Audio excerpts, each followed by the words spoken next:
эл бизден не деген идеяларды күтүп атат, а биз болсо сакал, кийим, туу деп эле отуруп калдык. Легендарлуу парламент тууну кабыл алган. Ал жерде академиктер бар болчу. Илимдин докторлору, профессорлор. Эми ошолор талкуулап атып кабыл алган тууну биз өзгөртүп атканыбыз бир аз логикага сыйбай атат да. Бирөөлөрдүн бир катасын оңдош үчүн андан деңгээлиң жогору болуш керек да. Желегибизди өзгөртөбүзбү, саатыбызды өзгөртөбүзбү? Эмнеге мынчалык өзгөртүүгө ой пикирлер жакын болуп атат? Материалдык баалуулуктар алдыга чыкканга жараша парламентке деле көбүнчө баягы акча санагандар, бизнесмендер келип калбадыбы. Народ получает того правителя, который заслуживает деген сөздөр бар го. Биз жакшы болсок деле, жаман болсок деле шайлаган эл журтубуз өзү. Өзүм кесиптештеримден бир көңүлүн ортткум келбейт. Бирок Кудай Таала бизди бир жакшы идеялардын автору кылышын тилейт элем жараткандан.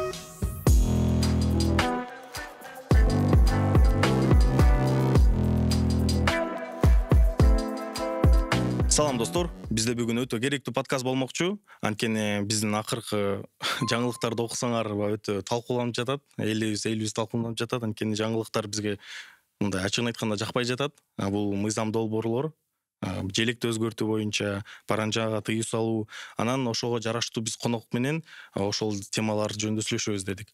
Эң жараштуу конок бул Кыргыз Республикабыздын депутаты, жогорку кеңештин акын, жазуучу, мамлекеттик жана коомдук ишмер Нуржигит Кадырбеков байкебиз. Нуржигит байке кош келипсиз. Assalamu алейкум. Ден соолуктарыңыз? Жакшы, Кудайга шүгүр. Кандай жүрөсүз иштериңиз? Азыр кандай иштер болуп атат? Эми жакшы, үйгө бармай, жумушка бармай, эл кыдырмай. Баары үчүн Кудайга шүгүр. Эми сразу темага өтөйүк анда, сизге айтайын. Кыргыз Республикасынын мамлекеттик туусу 3-март 1992 жылы кабыл алынган. Желектин бир түстүү кызылдыгы эрдиктин жана тайманбастыктын символу. Жаркыраган алтын күн бейкуттук байлыкты билдирет. Ал эми түндүк уйгутуунун символу. 40 нур болсо байыркы 40 уруунун бирдиктүү Кыргызстанга бириккендигин билдирет. Анан жакында эле 28 ноябрь күнү жогорку кеңеште биздин желегибизди өзгөртүү боюнча мыйзам долбоору келиптир. Анан ошол күнү эле кабыл алынды. Мен байкашымча сиз добуш бербепсиз. Ооба да жокко да бербепсиз. Эмне себептен? Чөнөкөй эле кечээ биринчи ал жакта табло берилет. Кимде суроо бар болсо ошолор жазылып коет. Мен 29-жолу болуп жазылдым ал жерде мындай. Бир мезгилде басасың, бирок ошондой да автоматтык түрдө 29-жолу болуп калдым. 29 адам суроо берген чектеп бул түшкө жакындап кетмек. Ошо мезгилде бир боткин менен ооруган, гепатит менен ооругандардын атынан адамдар келип калды. Анан оорулуу кишилердин маселеси боюнча сыртка чыгып, алар менен жолугуп киргенчекте эмнегедир арыдан бери эле бүтүрүп добуш берип коюптур да. Бүтүп салыптыр. Добуш берип калып коюптур. Бизде бир эми бул деле депутаттардын укугу чындыгында, бирок жакшы эмес көрүнүш деп эсептейм. Анткени кийинки мезгилде бир олуттуу маселени кенен талкуулай баштаганда эле бирөө чыгып сунуш берип коет. Эми талкуулабай эле добуш берип коелу деп. Анан ошону көбүрөөк адам колдосо эле болду да. Мен аябай күтүүсүз ыңгайсыз абалда калдым. Албетте каршы добуш бермекмин. Ошол каршы добуш берди деп эсептесеңиз болот. Бирок ага карабастан дагы мен статистика боюнча карасам 77 депутат добуш берген депутаттын 66-сы ообага бериптир. Анан эң кызыктуусу сиз менен бир партияда болгон эжебиз Динара Ашимова добушун ообага бериптир. Болгондо дагы биринчи кабыл алганга чейин өзү сунуштаган экен. Флаг менен кошо кийимибизди өзгөртүү сунуштап, анан ошол жөнүндө сиз кандай ойдосуз? Билесизби, баягы бир фракция мүчөлөр болгондо эле баардыгы ою деле, сөзү деле баардыгы бир бүтүндүк эмес. Ар ким өзүнүн каалаган добуш берген акысы бар. Бул жерде бир эркиндик. Мисалы мен талап кылган жокмун. Силер сөз андай кылгыла, мындай кылгыла, эми диктатура эмес да бул. Ар бир депутат өзүнүн ою пикири бар. Ал үчүн мындай айыптаганга да болбойт. Орусча упрек деп койсоңарбы? Упрек. Мындай урушуп талашканга деле болбойт. Эми парламент табияты ошол 90 адам 90 пикир, кээде 90 жака кетип калат дегендей. Ошон үчүн бул нормалдуу эле процесс. Мен айыптагым келбейт, эми ал жекенин пикири, жеке чечими болду. Өзү акыркы учурда мен байкашым боюнча кандайдыр бир досторум менен сүйлөшөмбү, ата энем менен сүйлөшөмбү, бир окшош ой пикирлер бар да. Биздин депутаттарыбыз эмне кылып жүрөт деген ой менен сүйлөшөт да. Баарын чогуу эле айтып салат. Биз акыркы учурда кийимибизди өзгөртөбүз деди, саатты бир саат артка жылдырабыз деди, желегибизди өзгөртөбүз деди, гербибизди өзгөртөбүз деди. Бул өзгөртүүлөр эмне үчүн мындай сунуштар көбөйүп кетти? Эми билесизби, адамдын акылы 3 нерсени тегерегинде сүйлөшөт экен да. Кээ бир акылдар бар, бул окуяларды эле сүйлөшө берет. Мындай болуптур, тигиндей болуптур, кечээ 2 футбол команда ойноптур, 2 команда улак чыгаптыр, анан ал тою мындай болуптур, мунун тою тигиндей болуптур дегендей эле бир окуялардын тегерегинде жүрөбүз. Бул эми орто деңгээлдеги акылдар дейт. Эң төмөн акыл адам талкуулайт экен. Мунун кийими мындай экен, мунун кашы мындай экен, мунун чачы басканы мындай экен деп. Бул ош көбүнчө адамдардын акысына ошондо кирип кетебиз да ушак айтып кыйбат кылыпчы. Анан эң жогорку акылдар мындай идеяны, келечекти, чоң бир глобалдык маселелерди макро деңгээлде ойлонот да. Эми чын-чынына келгенде эл журтубузда деле ошондой. Парламент бул эл кандай болсо ошого жараша эле болот экен, бийлик деле ошого жараша болот экен. Ошон үчүн ар бирибиз өзүбүздүн үстүбүздөн иштесек жакшы болот эле. Мага да абдан өкүнүчтүү болуп атат. Мисалы эмне үчүн нанотехнологияны көтөрбөйбүз? Адамдар азыр мисалы Марска барып конуп атат. Бир эле Илон Масктын жетишкендери кандай болуп атат? Цукербергдин жетишкендери кандай болуп атат? А биз болсо дагы деле баягы ашказандан көтөрүлө албай жүрүп атабыз да, мындай майда чүйдө темалар мененчи. Ошол темалар элди бөлүп коюп атат. Узак убакытка чейин акылын, убактысын алагда кылып коюп атат да. Ушул энергияны бир башка жакка чогуу багыттасак, балким чоң ийгиликтерге жетет белек деп ойлоп атам. Эми мындан эле өтүшүбүз керек окшойт. Эми бешинебизге буйруган тагдыр, бирок тагдыр деп эле сырттагы эле бир күчтөрдү күнөөлөбөстөн өзүбүздүн баскан турганга байланыштырышыбыз керек да. Анткени айтат го, мүнөздөн тагдыр жаралат депчи. Мүнөздөн адат дейт, адаттан тагдыр жаралат деп. Ошон үчүн мага деле өкүнүчтүү болуп атат. Бирок мындан деле өтөбүз деп ишенем. Келечекте бара бара өсөбүз, өнүгөбүз. Биздин оюбуздун масштабы такыр башка деңгээлде болот деп ишенем. Ишеничтер бизде деле бар. Кайра желекке кайтып келейик. Мен эксперттерден сурап көрдүм, канча акча кетет, каражат кетет ушуну өзгөртүүгө депчи. Кандайдыр бир чоң суммаларды уктум, анткени оңго дүйнө жүзүндө баары соц тармактарды өзгөртүү бул аябай көп каражат кетет экен да. Бирок ага карабастан бизде биз баарыбыз билебиз да, биздин карыздарыбыз көп, биздин кандайдыр бир көп проблемаларыбыз бар, аларды чечпей азыр желегибизди өзгөртөбүз деген эмеге кетип барып атабыз да. Кандайдыр бир меңде түшүнүксүз жаратып атат. Сиз депутат катары балким алар көбүрөөк түшүнөсүзбү дейм, эмнеге андай ой жүгүртүп, менде ошондой суроо да. Алар эмнеге ушинтип ой жүгүртөт, эмнеге кайдан ошол келди да ойго желекти өзгөртөбүз деп, ушундай суроо. Эми күн карама окшош экен деп аргумент ошол болуп атпайбы? Эгер күн карама окшошсо, жакы мына азыркы вариант боюнча бул тикенек окшоп калыптыр да уюкакачы. Өткөндө бир коллегабыз лапух деп айтты. Эми күн караманы ким кандай көрөт билбейм. Күн карама пайдалуу. Мисалы Ван Гогтун күн карама деген сүрөтү бар. Бул аябай кымбат сүрөт да чындыгында. Анан күн карамадан май алып күн сайын колдонуп атабыз. Баягы күн сайын колдонуп турган товарлар, продукциялар бар да, ошолордун катарында ак май, сары май дагы бар. Ошол сыяктуу будан май чыгат, анын даанын пайдаланабыз. Атайын жанагындай бир компаниялар семечкилерди куруп, ошондон бизнес кылып атат. Мал жанга да пайдалуу, эгерде багам десең, каш эгин аны от кылып жаксаң болот, тандырга жаксаң болот. Мындай пайдалуу нерсе да. Тикенектен эмне пайда? Жөн эле кийимиңе жармашат, жаңы кийимиңди эске кылат, адамды кыжылат кылат, бир жармашкандан кийин чыгышы кыйын. Ошон үчүн ким кандай түшүнөт? Мисалы, эшекти биз мындай кор жаныбар катары көрөбүз да, эң төмөн жаныбар катары. Бирок билесизби, дүйнөдөгү эң күчтүү саясий партиялардын бири бул Американ демократиялык партиясы. Джон Кеннеди ошол партиядан чыккан, Рузвельт ошол партиядан чыккан, Клинтон, Обама ошол партиялардан чыккан. Бирок ошол партиянын символу деле эшек да. Мисалы биз эшек деп бир келесүүнү айтабыз, эшек деп акылынан айнып калганды айтабыз, же бир дуң куйган көк бетти айтабыз. Желкесинде көк тамыры бар депчи, бирок эшектин бир өзгөчөлүгү бар, билесизби? Мурдагы кервендердин башында эшек кеткен. Ошончо төөлдөрдүн башында эшек кеткен. Эмнеге билесизби? Анткени эшек биринчиден сабырдуу болот экен, чыдамдуу болот экен. Экинчиден бир нукта кетет экен да. Адам өтө катуу кетпесе, анан өтө жай кетпесе, бир кылыкка кетсе, ошондо алыска кетет экен. Жаныбар деле ошондой экен. Ошого бир өзүнчө тигилерге ритм бере турган, бир нукта кетишине себеп боло турган жаныбар эшек болгон экен. Ошон үчүн эшек иштейт, ат жейт деп коет. Ушул сыяктуу эле нерседе күн карама деген бул жаман өсүмдүк эмес. Карасак күндү карап атабыз, жерди караган жокпуз. Же болбосо бир башка жакта караган жокпуз. Күн деген бул жакшы нерсе. Кандай жорусаң ошондой болот. Ой жүгүртүү боюнча тикенек кандай мындай жакшы Билбейм, эми мен тикенек деп атам, бирок окшоштук жагын айтып атам да, бирок авторлор айтып атпайбы баягы күндүн нурунун түз тийгени, балким биз ошондой түз болсок, чечкиндүү болсок, көп эле мындай бир жекте айланчыкта тура бербесек деген бир ойлор бардыр балким, билбейм. Бирок аргументтерине мен чын айтканда ынанган жокмун да. Өзү мемдер да көбөйүп кетти. Мен бир мемин окусам, элдерди коркутабызбы дейт ушул флаг менен тикенекке окшотуп алып. Эми Эми билесизби, азыркы процесс ушундай, бирок мен бир дегенди байкадым. Эл журтубуз бир маселеге келгенде абдан чоң резонанс болот экен. Толкуп, анан ар түрдүү пикирлер айтылат экен, бирок кийин кайра унутуп калат экен. Мына мисалы, мен депутат болгондон кийин бир маселеге келгенде абдан өкүндүм. Ошол эле казино маселесине келгенде ушундай эле резонанс болгон. Бирок өттү кетти, унутуп эле калды да, бул кош көңүлдүүлүк да. Азыр эми резонанс болуп атат, бирок ушул жаңы варианттагы туу өтүп кетсе, аны деле бир жумада унутат. Анан бара ушул эле туу жакшы экен дегендер чыкса таң калбайм да. Көзгөнүп кетти дегендер чыксачы. Ошон үчүн бир маселеге мамиле кылганда бир олуттуу, системалуу мамиле кылганды үйрөнсөк, балким бири-бирибизди сыйлаган деңгээлге жетет белек деп ойлоп атам. Мен мындай бир ой пикирге такалдым.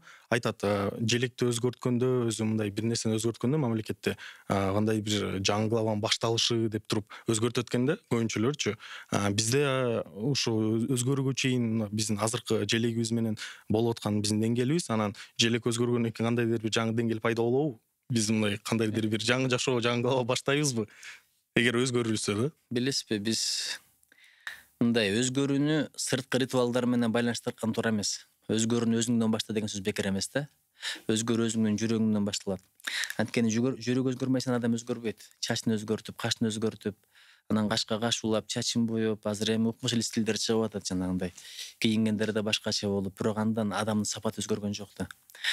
Ошон үчүн кыргыз айтат да, түрүң өзгөрсө дилиң өзгөрөт дейт, дилиң өзгөрсө түрүң өзгөрөт деп коет.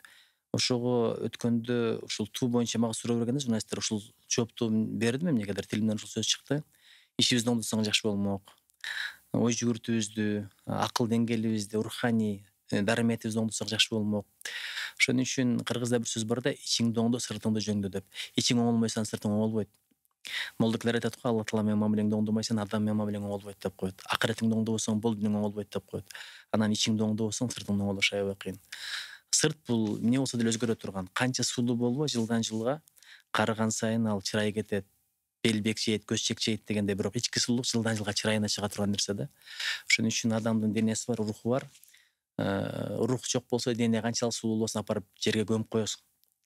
Дене деген мындай сактай турган нерсе эмес, эң жакындары апарып өздөрүнүн колдору менен көмөт. Ошон үчүн руханий потенциалга, руханий дүйнөгө көбүрөөк маани берсек, анан кийин интеллектуалдык бир дарыметибизди өстүрсөк, ошондо алдыга кетет белек деген менин ишеним бар.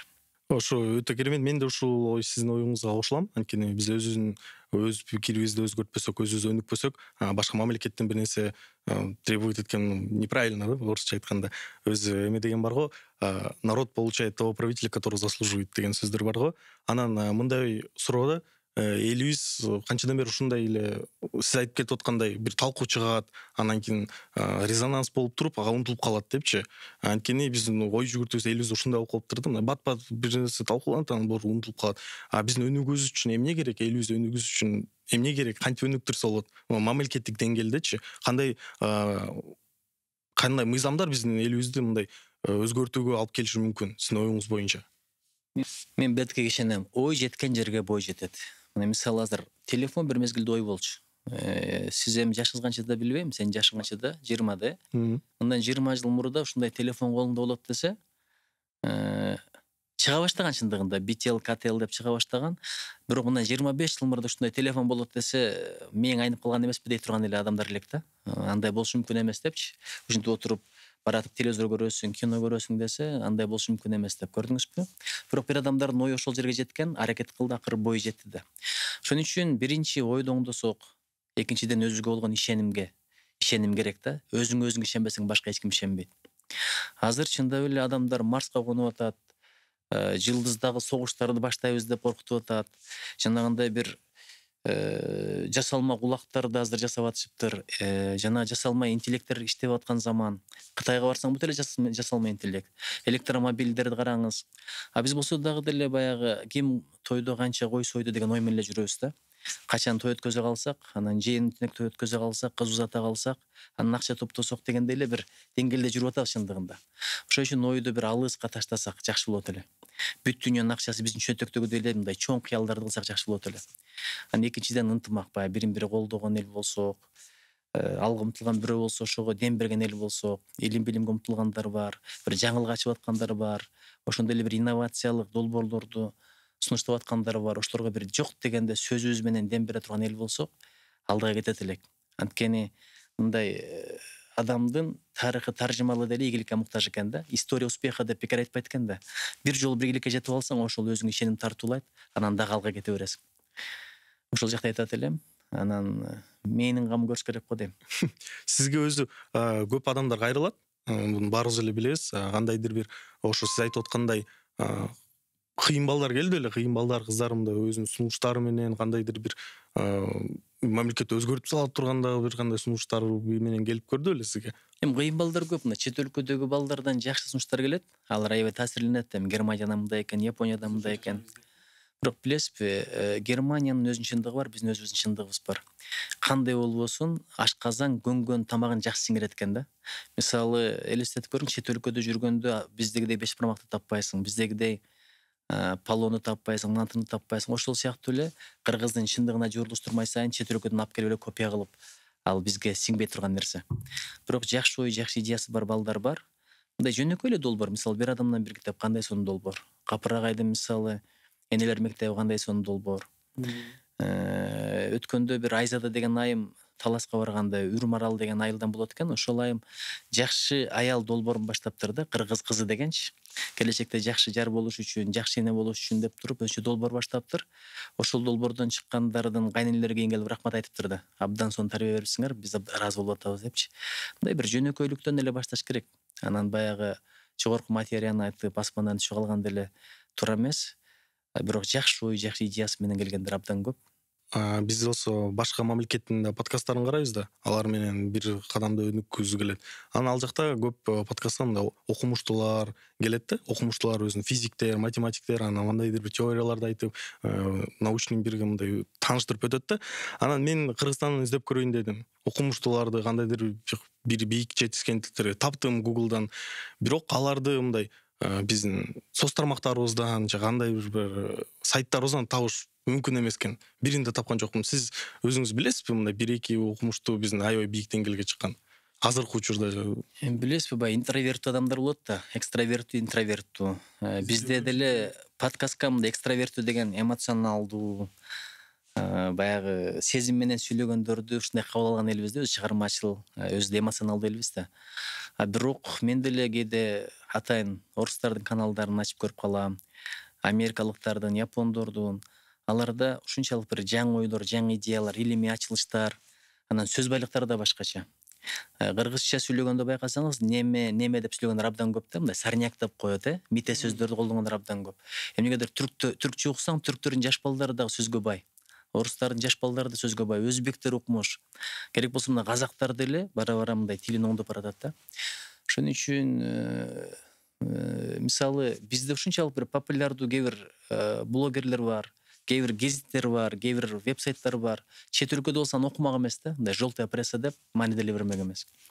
Ошон үчүн айтып атпаймынбы, биз деле бара-бара өнүгөбүз го деп атам. Бирок ошол жолго түштүк деп эсептейм, анткени кийинки мундагы жаштардын ойлонгондорун көрүп, алга умтулгандарын көрүп, долбоорлорун көрүп, мындай үмүт пайда болду да. Укмуш жакшы иштерди кылып аткан жаштарыбыз өсүп келатат. Сиз канча жыл бермексиз мындай жаңы деңгээлге чыгып? Эми сөзү болот, андан кийин өзү болот деп коет. Бир жакшы тилек кыла береличи.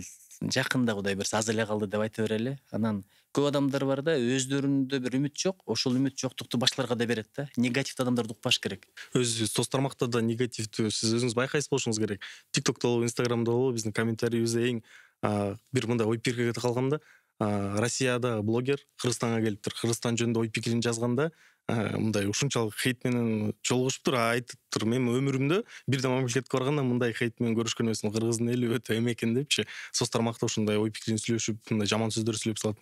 Тоже мындай өнүкпөгөндүк. Мен соц тармакта билесизби, баягы негизи эле адамдын сыпатына асылган жакшы нерсе эмес. Мисалы, бирөөнү биз кемчилигин көрө беребиз, бирок сынчынын сыңары өтүгүн айрыктап коет.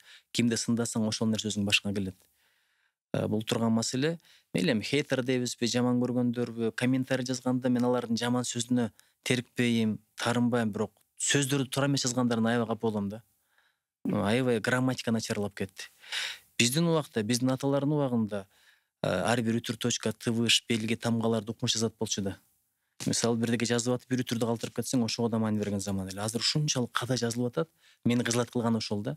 Анан ушул деңгэл менен кантип акыбалыбыз кандай болот деп кээде ошого кыжылат болом. Көбүнчө ошол соц тармакта отурган жаштардын жазгандары аябай мындай сабатсыз болуп атпайбы? Бул эми алардын күнөөсүбү же аларга туура эмес багыт берип аткан, көңүл бөлбөгөн, жакшы билим бербеген биздин күнөөбүзбү? Эми жоопкерчиликти баарыбыз эле түшүнүп алышыбыз керек. Мен эч кимди айыптагым келбейт. Кемеге түшкөндүн жаны бир, Кыргызстан бул бир кеме. Ошон үчүн баардыгыбыз жоопкерчиликти түшүнүп алышыбыз керек. Баардыгыбыздын күнөөбүз бар ошондо. Мгм. Сиз менен азыр дагы бир резонанстуу теманы сүйлөшөйүн деп турам. Сиз түшүнүп атасыз болушуңуз керек. Кайсы резонанстуу тема? Жакында эле Жогорку Кеңештин депутаты Шарапат Амажитова паранжа жана узун сакалга тыюу салуу мыйзам долбоорунун инициатору болуптур. Анан мусулмандык дүйнөдө өтө кандайдыр бир резонанс жаратты. Сиз ушул мыйзам долбоорго кандай ойдосуз? Эми билесизби, азыр өлкөгө мындай бөлүнүп жарылбаш өтө маанилүү да. Ызы чуу болуп, талашып, тартышуу бул жакшылыкка алып келбейт. Бир аябай күчтүү мамлекет болгон экен. Ошол мамлекет бир учур келип бат эле жок болуп калган экен. Эмнеге билесизби? Эли талашып кеткен экен. Талашканда дагы бир маанилүү нерсени эмес. Асмандагы периштелер эркекпи же ургачыбы деп ошондон талаш чыгып, анан мунун тарапкерлери болуп, тигин тарапкерлери болуп, ошондон ызы чуу чыгып акыры тирешкенге чейин, согушканга чейин барып мамлекет жок болуп кеткен экен да. Азыр эми бул Америкадагы жок законду биз чыгарып атабыз да. Бельгиядагы жок закон. Алар тыюу салуу менен маселе чечилбейт. Мына мисалы жолдо түкүрсөң 5000 сом деген тыюу салган закон чыкты. Азыр каалаган жерге барып түкүрүп көр, эч ким сага 5000. Мунун аткарылыш маселеси бар да. Бул аткарылбай турган нерсе. Биринчиден мамлекеттин өзүнүн аброю кетет. Мыйзам чыгарды, аткарылбай атат, мамлекеттин аброю кетет. Эгерде адам ушундай жүргөнүп тура деп эсептесе, мейли штраф төлөй берем, бирок мен сакалды кое берем, жоолукту салына берем, паранжаны кие берем деп калышы мүмкүн да.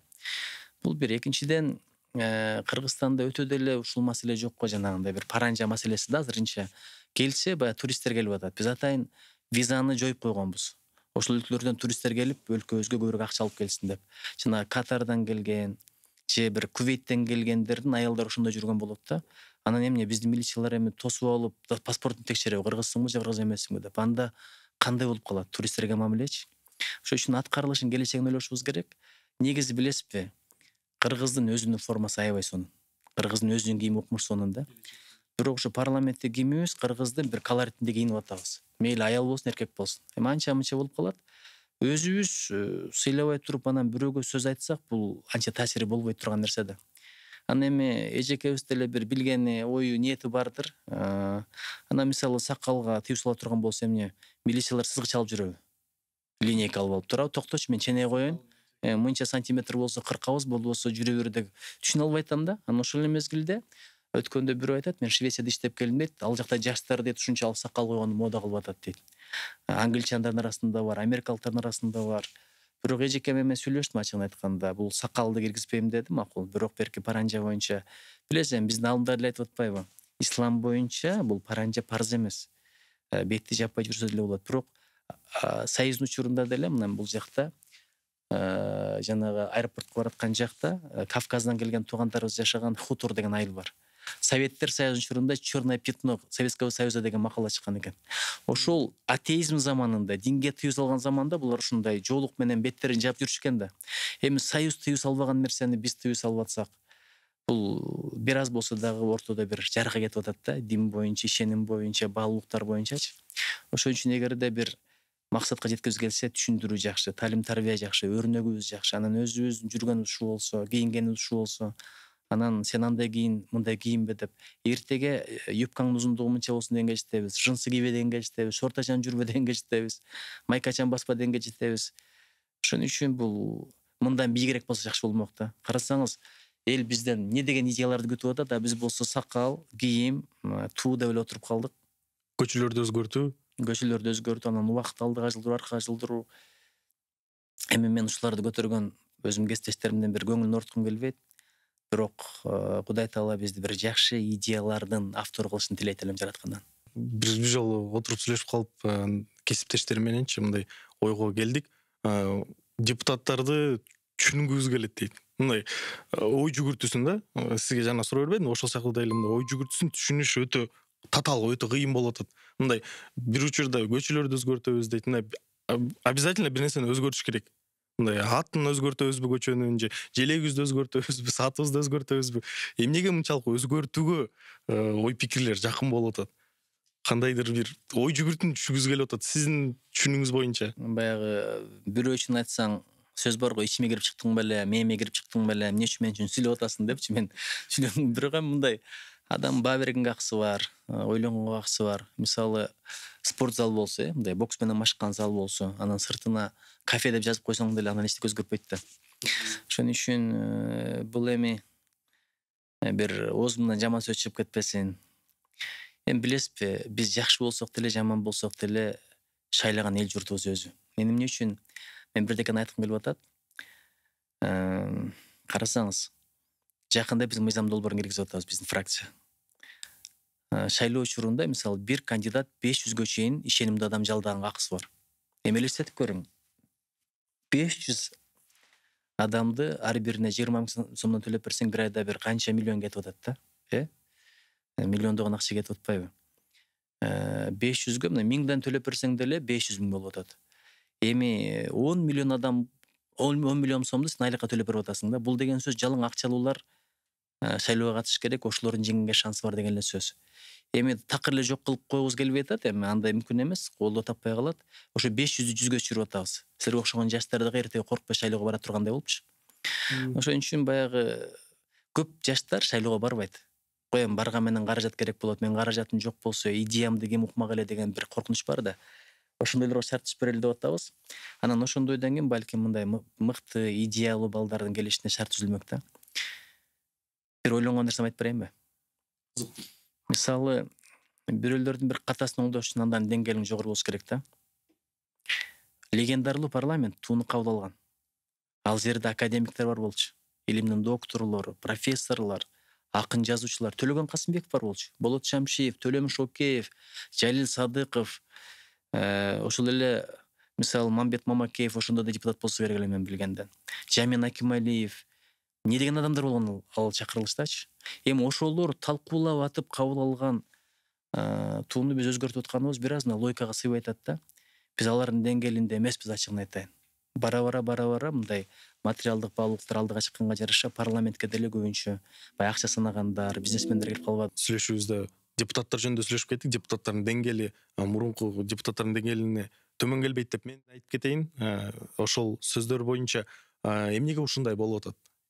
Билим жетишпегендигиби же эмне үчүн? Сен бир сөздү айтып кеттиң да баягы сүйлөп аткандачы.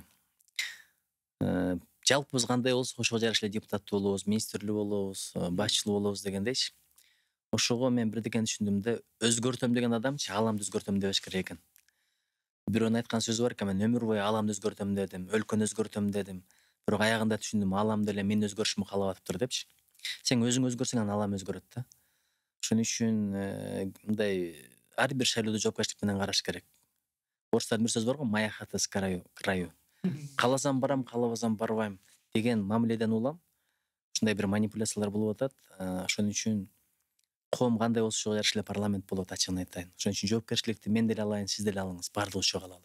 Бар го мындай элдерде жүгүртүү боюнча өзүмдөн мындай өзүмдү өзгөртүп, өзүм мындай коомчулукка жакшылык пайда алып келейин деген ойлор көрүнбөйт да. Мен дайыма досторума, баарына, кесиптештериме айтып кетем да, мамлекетте сүйлөшүп эмне кыласыңар, өзүңөрдүн биринчи кандай мамлекетке пайда алып келгениңер сүйлөшпөйсүңөрбү деген мындай ой пикирлерди айтып жүрчүмүн дайымачы.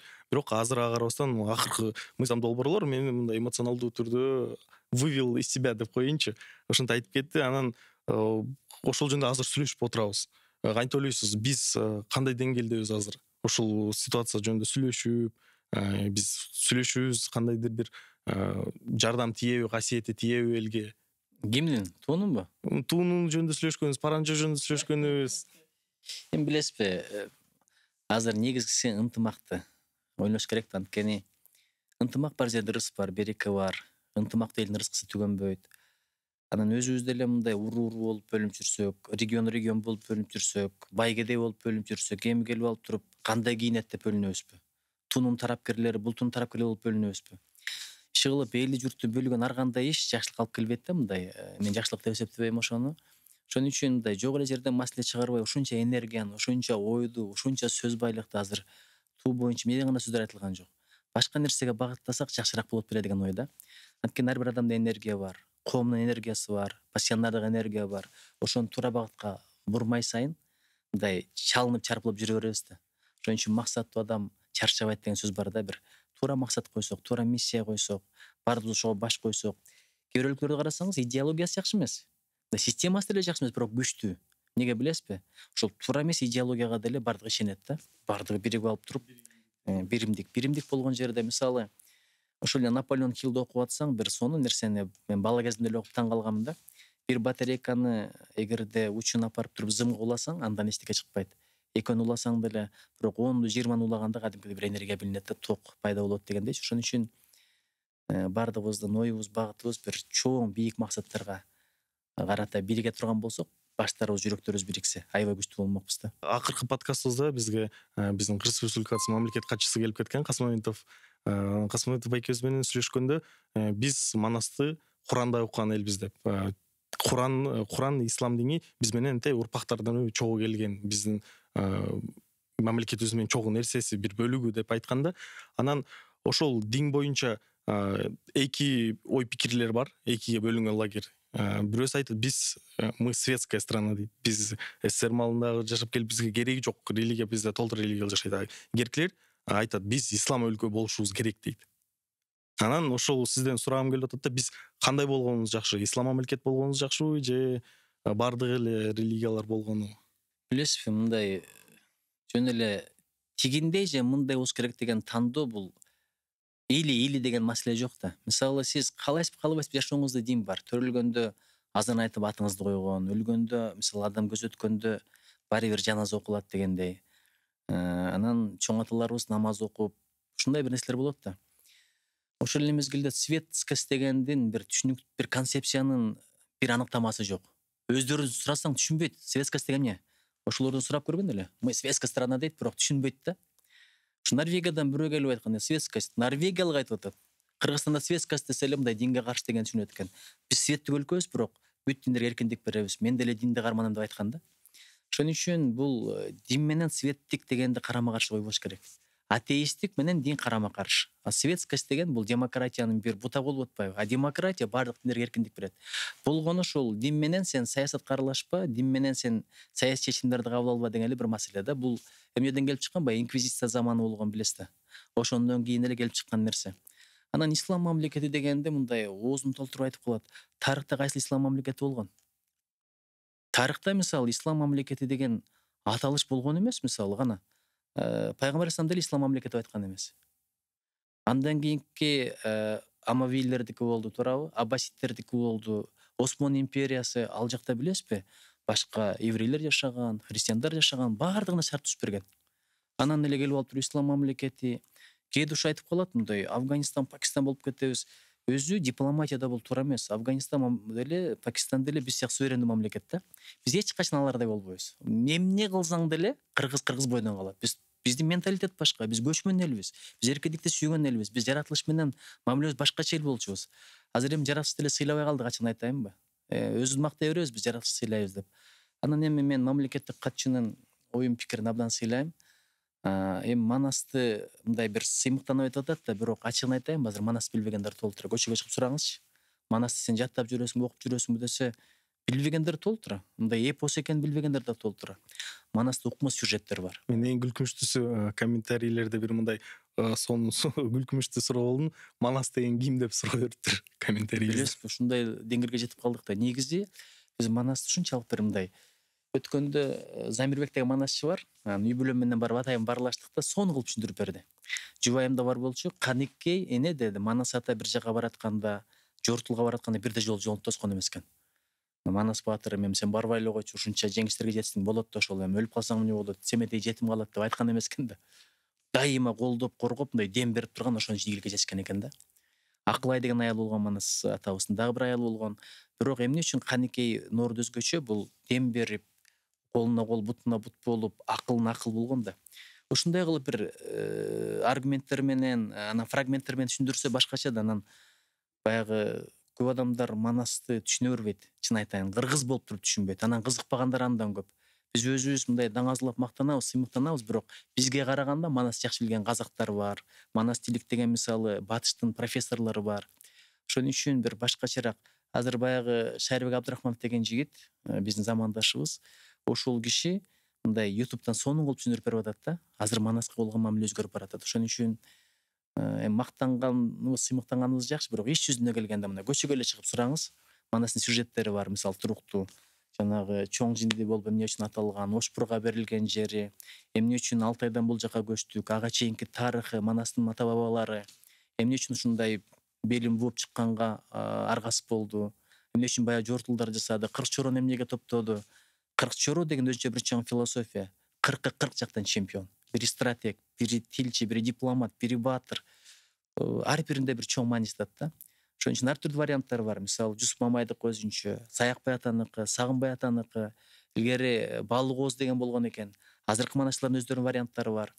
Айтор мындай жакшы билген, маани берген адамдар өтө аз болуп атат тилекке каршы.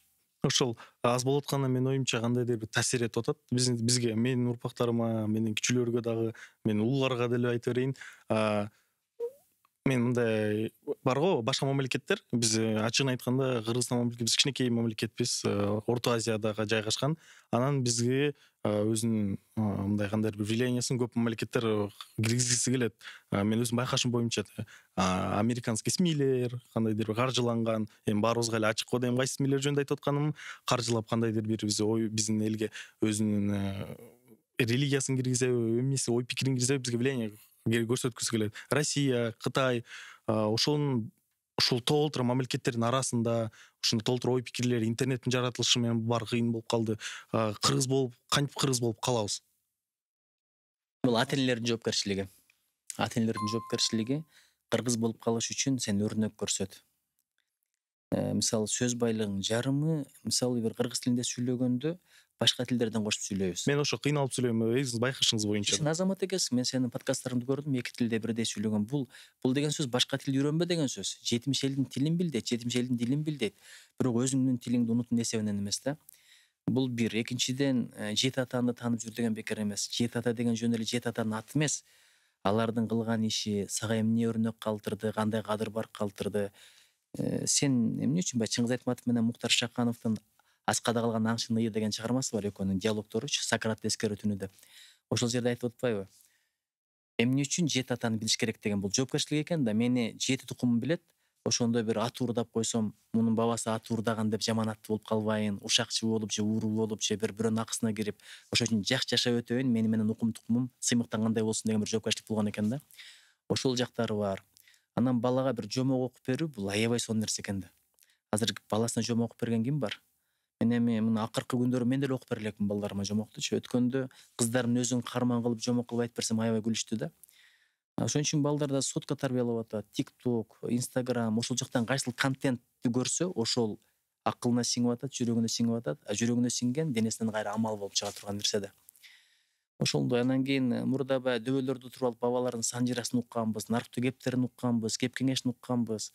Азыр андай деле жок. Ар ким өзү менен өзү отурушка барыш керек, той өткөрүш керек, анан улакка барыш керек, футбол көрүш керек, UFC көрүш керек, сериал көрүш керек. Бала өзү менен өзү да.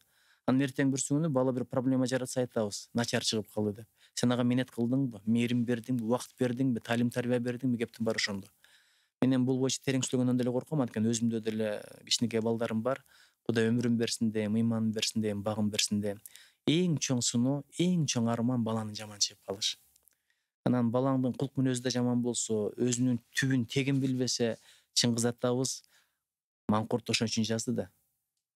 Маңкурт билесизби? Савитжан. Баягы прототип ошол болуп атпайбы?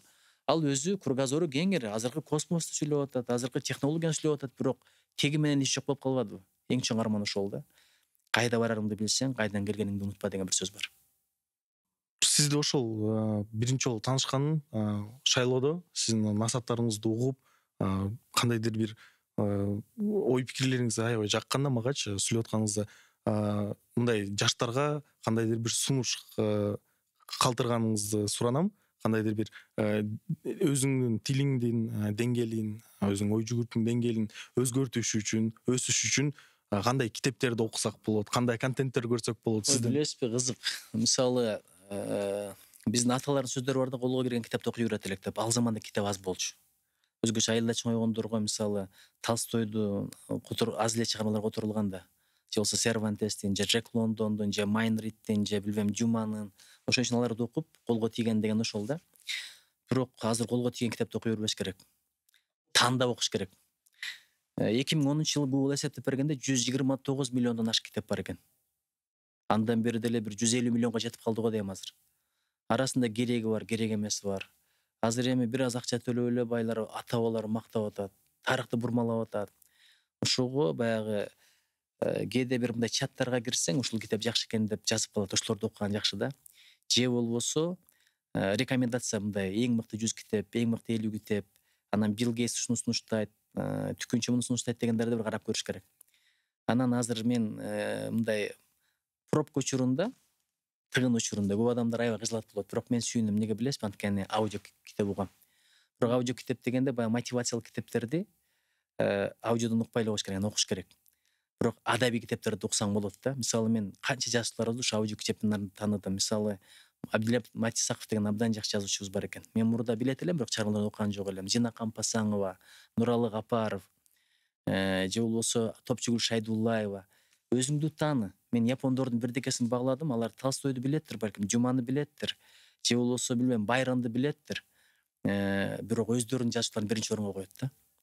Биз ушул жагынан аксап атабыз. Ошого өзүбүздүн акын жазуучуларды таанып билсек, тилибизди билмекпиз, дилибизди билмекпиз, салтыбызды билмекпиз, тарыхыбызды билмекпиз. Абдилhamid Матисаковдун Тандыр деген чыгармасы аябай жакты. Эмнеге билесизби? Тандыр менен апасынын тагдыры байланыштуу экен да. Ошол тандырды кургаткан дейт, ийген дейт, нан жаап берчү эле. Мен болсо аны агартып берчүмүн, кызытып берчүмүн дейт. Бирок апам өлүп атып дагы дейт, тандырын ойлоду дейт. Ичиндеги күлдү антпеш керек, мынтпеш керек деп. Ушу тандыр аркылуу апасынын тагдырын жазган да, карасаңыз. Далдалчынын уулу деген бар экен. Азыр далдалчы экен десең көп адам билбейт. Базарга барып эчтекеси жок эле. Мунун коюнун баасы мынча экен, мен түшүрүп берем, сага кой керекпи деп барып эле ортодон жакшы иштегендер болгон да. Ошентип баласын баккан экен. Ошого арданып, сен далдалчы болсоң мен таарынам деген улам ошол кесибинде таштаган экен баласы үчүнчү. Ошого окшогон чыгармалар аркылуу биз өзүбүздүн тамырыбызды, тагдырыбызды билебиз. Анан өзүңдүн тагдырыңды, тамырыңды билбесең маңкурт болгону ошол да. Сиздин өзү жеке сизден 5 китеп дейикчи, мындай кайсыл китептерди сунуштамаксыз? Мен романисттерден Александр Дюманы жакшы көрөм. Эмнеге билесизби? Александр Дюма айтканда, бул дубал болсо дейт, анан мен ошого мык тарых бир дубал болсо дейт, ушундай бир мааниде айтканы бар. Анан мен ошого мык кагам дагы, анан картина илип коем депчи. Дюма чындыкты жазган да, тарыхты жазган. Ришеле жөнүндө жазган, мисалы абдан баягындай көркөм чыгармада эле оюнан чыгарып кондур көп да, фикшн деп коет эмеспи? Дюма абдан өзгөчө баягы жанагы Учитель фехтования деген укмуш мага таасир эткен да. Декабристтер жөнүндө жазганы абдан мага таасир эткен. Ушуну сунуштайт элем. Анан Миссия бизнеса деген Коносуке Мацушитанын китеби. Бизнеске кызыккандар ал жерде бир идеяны берет да, байып кетейин деп эмес, жардам тийип калса экен, бул жакта бир аптека жок экен, элге пайдасы жетеле деген ниет менен кылсаң, бизнесте береке болот экен. Анан Жусуп Баласагындын Кут алчу билимин орусчасы аябай жакшы которулган. Эми кыргызчасы деле жакшы. Ушуну окуган адам өзгөчө мамлекет кызматка барам деген сөзсүз окуш керек. Анан мындай диний алымдарда мага абдан жакканы Газали, имам Газали. Ушунчалык бир терең берет да. Жашы мындай өлүмдөн кийин кандай, бул дүйнөдөгү кылгандарга кандай жооп бересиң дегенди окуп калгандан кийин мындай амалымды, сөздөрүмдү абайлап калганмын да. Ошону айтат элем. Менчи ушуларга жетишет го дейм. Өтө керемет. Силер блокнот менен отурдуңарбы деп, кандай бир жазып отурдуңарбы деп ишенич берем. Андан көрү сиз мага электрондук түрдө жазып жиберсеңиз жакшы болот эле. Анан болсо комментарийибизди жазып коелук угармандарыбызга, көрөрмандарыбызга. Анан биз ошол соңуна да келип калыппыз. Кандайдыр бир мен оюм башында подкаст жаздырып атканда азыр өтө эмоционалдуу подкаст болот го деп ойлогом да, бирок бир четин эске алып жүргөм. Сиз Нуржигит Кадырбековсуз. Сиз дайыма мындай кандайдыр бир жакшылыкка чакырасыз го, жана Кот Леопольд бар го. Давайте жить дружно дегенде ошо мен сизге салыштырам да. Сиз келбетиңиз окшошураак да, мен мындай ошончо сизге салыштырып анан. Ребята, давайте жить дружно деген. Карачы, сонун мультфильмдер болчу. Аябай сонун мультфильмдер эле, азыр балдарга коюп берсең аны көрбөйт экен. Азыркылар жанагы Том и Джеррини көрөт, дагы эмне балекет. Экшен болгон нерселерди көрөт. Экшенди көрүп атат, анан бирок биз ошол мультфильмдерде дагы тарбия бар болчу. Анан баягы бир белек берет го, эмне десе просто так дейт. Карасаңыз, мындай чоң философия бар да. Иванушка деп жанагындай ошолорду көрөт элек, бирок эми азыр башка заман, башка доор болуп калбадыбы. Бирок окшош турганыңыз аябай жакты. Мен эми ишеничте болом го дейм. Биздин кыргыз элибиз өнүгөт деп, андайдыр бир жай, душевный, анан давайте жить дружно дегендей подкаст болду. Акыркы сөздөрүңүз сизге? Мен эми бул китепти жазгандым да. Баягы бир гана сенсиң деп, анан Ант деген романды, бирок акыркысы Азиянын арстаны деп койдум. Неге билесизби? Кенен таштап ойлорду, кере басып бойлорду, сыймык менен жүрөлү, жол бошоткула, Азиянын арстаны ойгонду деп. Азиянын арстаны ким? Кыргызстан. Кыргызстандын жаштары. Арстан дегенде баягы башка жаныбарларды баса калтырып ыратып жеген айткан жокмун. Арстандын менталитети башкача да. Неге билесизби? Пил арстандан күчтүү, бирок арстан келатканда пил коркот экен, өлүм келатат деп. Пил келатканда арстан сүйүнөт экен, көп эт келатат депчи. Ошон үчүн эч кимден коркпош керек да, коркпош керек. Ошон үчүн арстан падышады. Мисалы Азиян жолборстор деген мамлекеттер бар. Малайзия, Сингапур, Түштүк Корея деген. Бизде Азиян арстаны деген мамлекет жок да. Ошон үчүн ушул вакансияны биз ээлейли, өзүбүз арстан ойлойлу, Кудай кааласа келечегибиз кең болот, кооз тең болот. Чакырганыңарга чоң рахмат. Арстан бололу келиңиз, китебиңизди дагы көрсөтүп койбойюкпу? Китепти Азиянын арстаны дейт. Мага арстан болоюк, жолборс болоюк. Анан сиз арстан кот Леопольдтой акыркы сөзү сизге берейик. Кантип мындай ошол знаменитый фразаны айтып аяктайык. Билесизби, бир адам бирөөдөн мактап койгон экен да. Бул түн менен уктабай ибадат кылат деп. Ага чейин ал антип түн менен уктабай ибадат кылчу эмес экен. Бирок ушул адамдын калпы чыгылбайын деп ошондон баштап түн менен ибадат кылган экен. Сиз мени баягы жакшылыкка чакырган ошол котко окшосуз деди. Сизди уят кылбай ушу сөз менен бүтүрөйүн. Ребята, давайте жить дружно. Эл журт же болбосо замандаштарым ынтымакта жашайлы. Урматтуу көрүүчүлөр, көргөнүңүздөргө рахмат. Ушул чыгарылышка лайк баскыла, комментарий жазгыла. Анан кийинки чыгарылыштарда көрүшкөнчө сизге чоң рахмат. Силерге чоң рахмат. Давайте жить дружно.